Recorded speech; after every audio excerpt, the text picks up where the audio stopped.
Checking in with chapter one of Starting with Manhattan.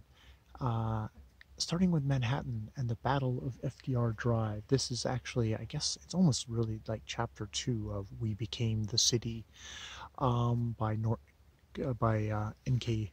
Jemisin, where we meet Manny, who is actually seems to be a kid who's come from outside the city to go to a school, but as he touches down, as he gets off the train or whatever onto the thing, suddenly his mind is blanked and he can't remember who he is, and he's very woozy, and he falls down, and there's New Yorkers who help him. Uh, and it's like, should we call someone?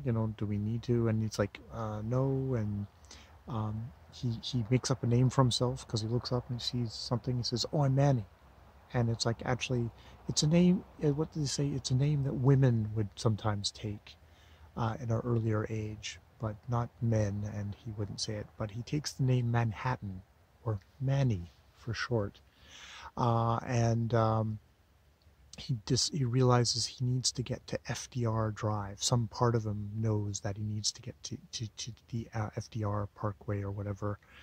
And this cab pulls up, and it's an old antique cab, and he jumps in, and this woman's like, "Why are you jumping in? This isn't a real cab." It's like, "Oh no, take me there." And Jemison talks about how this is like the ritual of getting in the cab, and he starts the ritual, and the woman kind of falls into the ritual, and she takes him to FDR Drive, where a invisible tentacle monster is disrupting traffic, and it's making something wrong, and it almost disrupts kind of whatever rapport that Manny and this woman have. And he is a brown guy, a tall brown guy, so it's like if she gets it really wrong, she would start yelling at him and toss him out of the car, but he doesn't.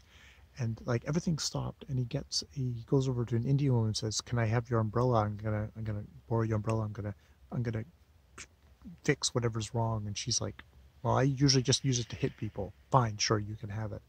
And so they do battle against this tentacle monster, and indeed they punch their way through it. And where they punch their way through it, it's got like a little cartoon outline of the cab, him sitting on top of it, and the umbrella, and then it burns all the way. And they vanquished this one little thing.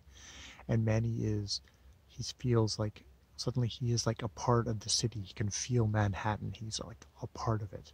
So it's kind of, again, it's this kind of cool vignette of this kid becoming Manhattan, an avatar of Manhattan. I'm not quite sure where we're going with all this still. Um, Unfortunately, as I blundered into these things, like, this is not a standalone novel. This is, as I said in the earlier video, is a part of a series. So I think one of the issues I've had with N.K. Jemisin before is I just haven't felt very grounded in her stories. I haven't felt like, oh, this is a character and I can get invested. Now, we've done the introduction, which was one avatar of New York, and then we're doing another avatar, which is like of Manhattan, and is another kind of manifestation of this boy, of this young kind of young black boy, black young black man, actually, I would say. He's still, kid, adult, young adult, male.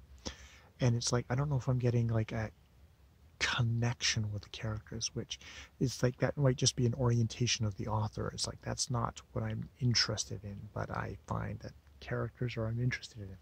Again, though, the language, the kind of the verve, the connections it makes is fun and enjoyable. So I will definitely continue with it. Going to be continuing it very slow in the next little while because I'm not going to get a lot of listening in. But I figured I'd have a little touchdown on it. So yeah, little touchdown on. We've done introduction. We've done chapter one of the city we became. I think it's what it's called for right now. All right, more videos later.